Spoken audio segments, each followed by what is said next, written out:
Bonjour, je vais vous parler de mon mood board. Donc, en premier, je vais parler de ma culture matérielle. Ma culture matérielle, je la représente par mon toutou d'enfance qui s'appelle Pinou. Donc, voici Pinou. Sur mon mood board, il est représenté en plein milieu.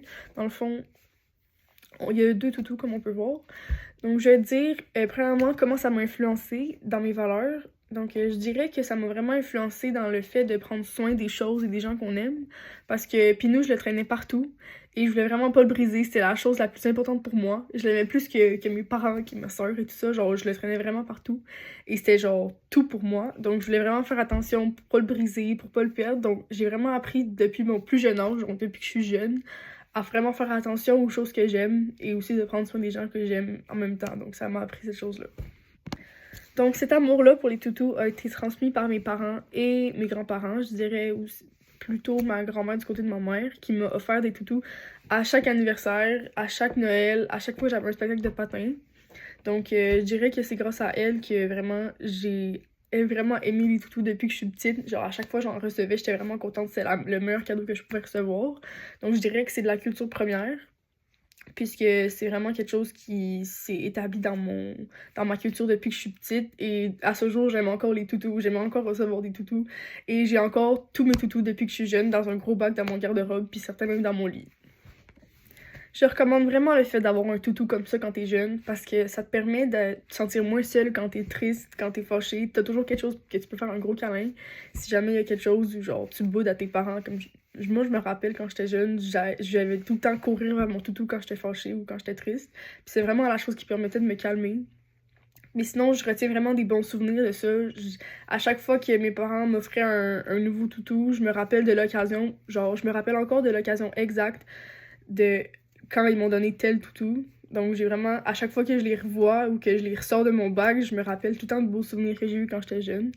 Puis des bonnes expériences que j'ai eues avec tous ces toutous-là. Je continue avec ma culture immatérielle. Dans le fond, c'est en haut à gauche avec le petit sunset puis les coquillages. Donc, dans le fond, ma culture immatérielle, c'est l'accent des îles de la Madeleine. Dans le fond, tout le côté de la famille de ma mère vient des îles de la Madeleine. Ma mère vient des îles de la Madeleine. Elle n'a plus son accent, par contre, parce que vu qu'on vit ici, elle a perdu son accent. Mais tout le côté de ma mère vit encore là-bas. Et j'ai la chance de pouvoir côtoyer cette langue-là toutes les années, parce que j'y vais chaque été. Cet accent-là m'a influencé dans ma façon de voir le français. Donc, j'ai vraiment réalisé que c'est une langue unique et vraiment précieuse qui est parlée dans tellement de pays différents, de tellement de façons différentes. Et je suis vraiment plus portée à défendre notre langue française dès que possible, vu que je côtoie cet accent-là, puis je réalise de plus en plus de choses à propos de notre langue.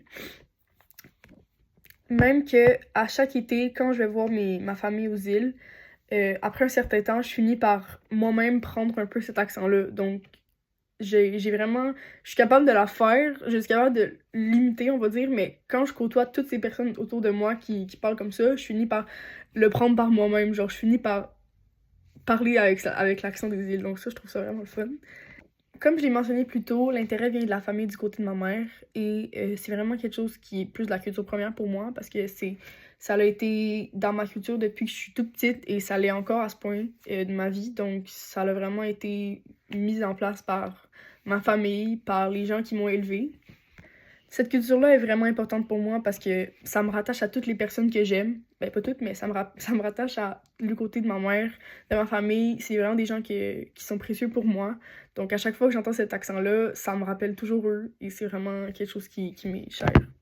Je recommande vraiment de s'ouvrir à d'autres accents de notre langue française aux gens de mon âge, surtout parce que ça t'ouvre sur les différents mots qu'on dit pas nécessairement ici, mais que là-bas, ils disent quotidiennement. Ça l'ouvre sur la diversité, ça l'ouvre ta diversité à d'autres types de langues, à d'autres cultures, à d'autres places au Québec, parce que souvent les gens veulent voyager ailleurs, mais pensent pas nécessairement aux bijoux qui se trouvent au Québec. Donc, c'est ça. Ensuite, je vais parler de ma culture classique, qui est dans le fond le théâtre, en haut à gauche sur ma présentation. Le théâtre, ça m'a vraiment permis de me dégainer en secondaire 1 quand je suis arrivée à Marcelin. C'est la première fois que je faisais de l'art drame et je suis arrivée, je vais en parler plus tard, avec un certain prof qui m'a permis de vraiment m'ouvrir plus facilement aux gens. Le théâtre, ça m'a vraiment permis de me faire des amis plus facilement, de faire des oraux en classe vraiment de façon plus naturelle. C'est vraiment moins malaisant de me retrouver devant une foule et de devoir en parler, ou d'animer même. Dans le fond, je suis allée vers le théâtre parce que en secondaire 1, j'avais vraiment aucune idée de quel art je voulais faire. En primaire, on avait seulement fait de la musique et de l'art plastique et c'était vraiment pas mes champs d'expertise, on va dire ça comme ça. Donc, j'ai décidé d'aller vers l'art drame, d'essayer quelque chose de nouveau et de me lancer un peu dans le vide. Et c'est Monsieur Bernard qui m'a accueilli dans sa classe en théâtre de secondaire 1. Quand je suis arrivée, j'étais vraiment gênée, tout ça. Et c'est lui qui m'a permis de développer cette passion-là. À la fin de l'année, j'ai vraiment découvert que c'était quelque chose que j'aimais vraiment faire. Et depuis ce temps-là, j'en fais à chaque année. Et l'année prochaine, je vais même faire le chorédrame.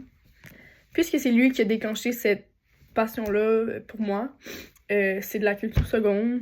C'est vraiment arrivé en secondaire 1. C'est vraiment arrivé durant mon parcours au secondaire. J'ai vraiment de plus en plus adhéré à cette culture-là qui est le théâtre. Et vu que ça m'a appris à l'école, c'est pour ça que je dis que c'est de la culture classique. Je recommanderais à 100% le théâtre à toutes les personnes qui voudraient se déjeuner, avoir une base de meilleure fluidité, de mieux improviser quand tu as besoin de parler en public ou seulement juste de apprendre à aller vers les gens plus facilement. C'est vraiment quelque chose qui te permet de te découvrir toi-même, de savoir quel jeu t'es le mieux capable de jouer, c'est quoi les émotions qui sont plus faciles à sortir, ou si tu parles assez fort, ou si... C'est vraiment quelque chose qui permet de te découvrir et de découvrir les gens autour de toi. De voir comment les gens jouent, c'est vraiment une facette des gens que tu vois pas souvent. J'ai vraiment appris à connaître en profondeur certaines personnes juste à cause du théâtre, donc je recommande vraiment. Sinon, ma culture populaire, c'est le patinage synchronisé. C'est un sport qui va bientôt être incorporé aux Olympiques, donc c'est pour ça que je le qualifie de culture pop. C'est vraiment pas un sport qui est vraiment vu, contrairement au patinage artistique de simple ou de couple qui est vraiment plus connu et vu. Le patinage synchronisé, dans le fond, c'est 16 patineuses qui doivent être le plus synchro possible sur une choré d'environ 2 minutes et demie à 3 minutes 30. Et ça va même jusqu'à pour les adultes ou pour les tout petits. Donc, vraiment, c'est... Sur mon moodboard, il est tout en bas. C'est les patineuses en rose qu'on peut voir en dessous des toutous. Le patinage synchronisé, ça m'a montré la persévérance, le travail d'équipe. Ça m'a permis de vraiment prendre ma place et de me faire plus confiance dans plusieurs aspects de ma vie. Aussi, le synchro, ça a influencé mes amitiés en grande partie. Maintenant, mes amis de patin, c'est vraiment mes amis les plus proches. On s'est relevés ensemble, on a vécu tellement de choses. On a vraiment appris à se développer ensemble, puis à se cheer up, dans le fond. Puis c'est vraiment pour ça que ça a vraiment influencé mes amitiés. C'est vraiment grâce au patin que je connais mes meilleurs amis maintenant. Dans le fond, le patin, ça a été montré par ma mère qui en faisait quand elle était jeune. Dans le fond, elle m'a inscrit à des cours de patinage pour débutants quand j'étais jeune. Et plus j'ai grandi, plus j'ai réalisé que c'était pas juste à cause de ma mère que je voulais faire ça. C'était vraiment devenu une passion pour moi. Et le synchro, je l'ai découvert par moi-même. Dans le fond, j'ai su qu'il y avait une équipe ici à Saint-Jean, puis j'ai voulu embarquer. Puis depuis ce temps-là, ben, j'ai été dans l'équipe de patience synchronisée de Saint-Jean depuis 2022. Et voilà, donc mon parcours s'est vraiment développé par moi-même. J'ai vraiment découvert ça. C'est de la culture seconde. J'ai vraiment adhéré à ça par ma propre découverte. Je recommanderais vraiment le synchro à toutes les patineuses artistiques en simple qui n'ont pas encore découvert ce côté de notre sport-là. Dans le fond, ça aide vraiment à développer l'esprit d'équipe. Ça aide vraiment à te déstresser lors des compétitions parce que quand j'étais une patineuse qui faisait des compétitions juste en simple, j'étais toute seule à faire ma compétition. J'avais juste moi que je pouvais me fier sur et c'était vraiment beaucoup plus stressant que maintenant, vu qu'il y a 15 autres filles qui sont avec toi, qui vivent la même chose que toi en même temps. On est toutes ensemble puis c'est vraiment moins... ça enlève vraiment le stress de la compétition. Donc si c'est vraiment quelque chose qui est stressant de compétitionner, ben en synchro, ça enlève vraiment genre le stress d'être avec plein d'autres personnes. Donc, pour continuer, ma sous-culture, c'est les pets de sœur de ma grand-mère. Dans le fond, c'est comme des rouleaux de cannelle dans de la crème blanche. Et c'est vraiment, vraiment bon. C'est un dessert souvent connu par les grands-mères. C'est vraiment un nom qu'on utilise juste là-bas. Dans le fond, ma grand-mère vient de Pointe-Gamo, qui est près de Rivière-du-Loup. Et là-bas, on appelle ça des pets de sœur. Donc, voilà, c'est vraiment juste des ronds. C'est un dessert qu'on mange à chaque fois qu'on va chez elle. Dans le fond, ce dessert-là m'a vraiment montré que la cuisine, ça peut être fait avec amour. Ça peut être fait... puis vu que quand j'ai fait chez nous, c'est encore meilleur. Ça donne vraiment plus le goût de cuisiner. Moi, dans le fond, ça m'a vraiment envie de commencer à apprendre des nouvelles recettes, à faire des nouvelles choses, à cuisiner des desserts, cuisiner des dîners, des déjeuners, peu importe. Ça m'a vraiment montré que ça peut être fait pour te relaxer. La cuisine, ça peut être vraiment quelque chose qui te permet de combler ton temps, puis ça fait plaisir à tout le monde, souvent quand tu peux en servir aux gens que t'aimes. Dans le fond, comme je l'ai dit, c'est ma grand-mère qui m'a permis de découvrir ça, les pets de sœur. C'est vraiment une culture première parce que depuis que je suis jeune, elle nous en fait à chaque fois qu'on va chez elle, à chaque année. Et j'aime encore ça à ce jour. J'ai vraiment le goût en automne de m'en faire moi-même à la maison. C'est vraiment quelque chose qui m'est... C'est vraiment une culture que je me suis appropriée maintenant. J'adore ça maintenant. C'est vraiment mon dessert préféré, je pense. J'espère vraiment que cet héritage-là va se partager de génération en génération parce que ma grand-mère elle-même connaissait cette recette par cœur parce que sa mère le faisait tout le temps quand elle était jeune et elle nous l'a transmis à nous maintenant et j'espère pouvoir le transmettre à mes enfants. Donc, comme culture première, j'espère que ça devienne la culture première des prochaines générations du côté de mon père. Pour finir, mon intrus, c'est complètement à droite sur mon moodboard. Il est à l'envers avec une petite flèche en noir dessus. Dans le fond, c'est la cigarette. Je vous explique, moi, personnellement, je n'adhère pas du tout à la cigarette.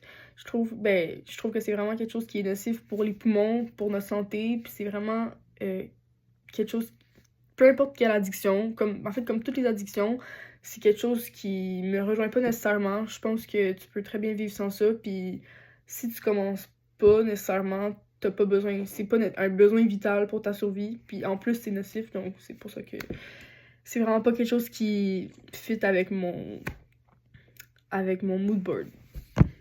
Je tiens à dire que je respecte vraiment les personnes qui fument la cigarette, c'est juste personnellement, je crois que c'est pas un bon choix de santé et c'est pas une chose qu'on devrait commencer à faire. Donc merci de m'avoir écouté, c'était mon mood board.